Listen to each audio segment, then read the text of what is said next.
Hi friends, this is your pal Scott Garibay, and today we are going to talk about Dungeons and Dragons and the brand new 2025 German film starring Matthias Schweighofer, Brick. Really interesting film.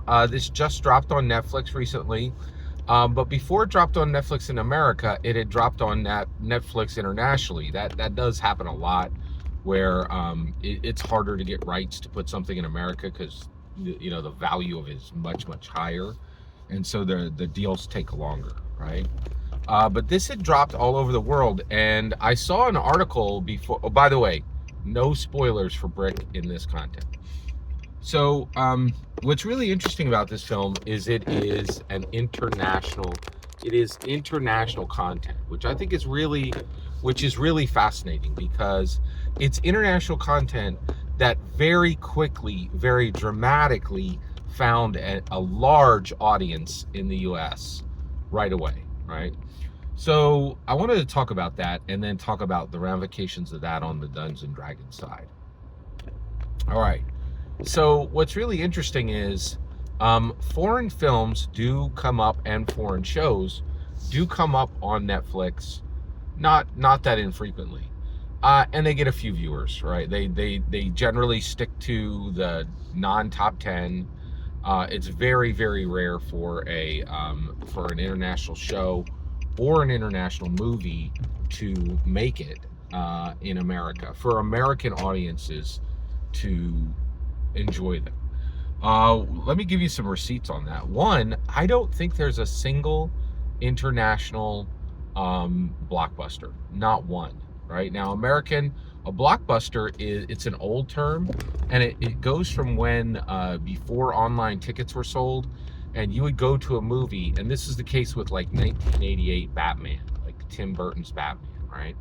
You went to the movies, and the line would bust the block. It would literally go around the block, right? Like it wouldn't fit on that block. They would have to go across the street or around the corner, and it was it was a really big deal, right? Like, and that's why they call them blockbusters. To my knowledge, there has never been a single international blockbuster, not one. Almost all blockbusters in America um, are American. And the reason why is America just makes entertainment at a level nobody else does. So let's talk about this. Was really fascinating. So what happened with Brick? So this thing came out. It has an extremely simple concept. Imagine you're in your apartment building, and your entire apartment building is instantly bricked off with very high tech, smooth black bricks, and it happens in seconds, right? And then you're trapped and you can't get out of your apartment, right? And it's and these are very damage resistant, and you're trapped. Okay, that's the concept for Brick. I won't that much. That's not a spoiler. That's just the basic concept. I won't tell you any more about the film, right? So this came out. Now the person who starred in this, his name is Matthias Schweighofer. Okay, and I've seen him in a couple projects. One, he was in a foreign show called The Rain, and he was very good in it. In addition to that, he was also in a Zack Snyder film. This is going to sound like a joke. It's not a joke. It was a zombie safe cracking movie. Could you imagine going to Netflix executives and saying, people are going to love this. It stars zombies and safe cracking. And like the Netflix executives were like, oh my goodness, boy, is that going to be a hit, Zack Snyder. You're like, how does it, like, it's beyond, like, and we know how, right? He had done Justice League and a few DC films and 300 that people liked, but now the word's out. Like almost everything he makes now sucks, right? He recently made that zombie safecracker movie. It was not good. And why anybody thought a zombie safecracking movie was going to be good? Like, who wants to see a safecracking movie? Like, ugh. It was very strange. And then Rebel Moon, which actually had two seasons. It was terrible. It was, and I don't think it really had two seasons. I think it was just like, well, it's possible it did. It's possible that Zack Snyder was able to get a deal that was like, you're going to make this even if the first season bombs. And it did. Rebel Moon was not good. I watched all of that, right? But this guy Matthias Schweighofer, he was in a Zack Snyder movie, and he was in and it looked for a moment like he was going to arrive as an American star, even though his English was limited, right? But that does happen. Schwarzenegger was that way, and it does happen every now and then. And Matthias Schweighofer is a very legitimate. Uh, he has a movie star framework, right? But I cannot explain to you how powerfully Americans really dislike international stuff. But this broke through and was extremely successful, which made me think, what is happening on the international front with Dungeons and Dragons? So first of all, Dungeons and Dragons did have a brief flirtation with international content. And early on in Dungeons and Dragons, D&D actually had a British content creation structure, right? They had a few offices in London, and they created content for Dungeons and Dragons internationally. It didn't work. I think Fiend Folio was created and nothing else. It didn't work very well, and quickly D&D was like, we could do all this in America. We don't really need any international help, which is kind of sad that international flavor was not needed. You're just fine. Like, people are like, we're fine with just American flavor. Thank you. Next, right?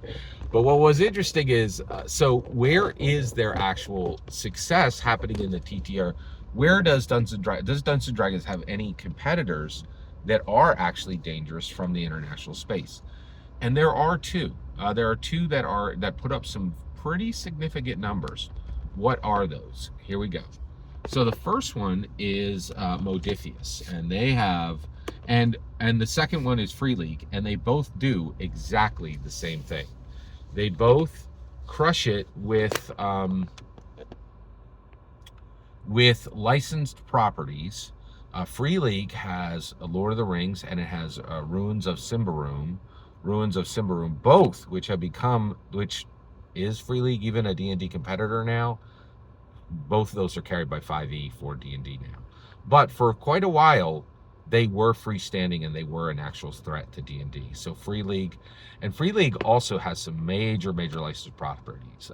Runner, which would be great if we could get that over on D&D, and a few others, right? And Modifius is exactly the same. Modifius has Star Trek, and it has a few other games, but it also covers. It has some of its own stuff, like, for instance, actually Tales from the Loop. You know what? That's Free League as well. But Modifius is pretty powerful. So there are international sources that are actually able to put up some fairly decent numbers and surprise people, which is interesting, right? And I thought it was really interesting that this movie Brick came out, and the point is, there are times when Americans get a taste for international content. When those times happen, Modifius and Free League are there. And then also, it does happen on Netflix, which is interesting because it might mean that there could be some international sources for making the Dungeons and Dragons hero. Oh my gosh, what was the name of the Chris Pine, Michelle Rodriguez film? It was Honor Among Thieves. Dungeons and Dragons Honor Among Thieves. So it's possible that we might get an international source for that sequel. That any path would be good. Every single word you just heard in this video is my humble opinion. The important part is when I get to hear your humble opinion, when you get in the comments and send your traffic. Please consider liking and subscribing, and have a fetch millennium.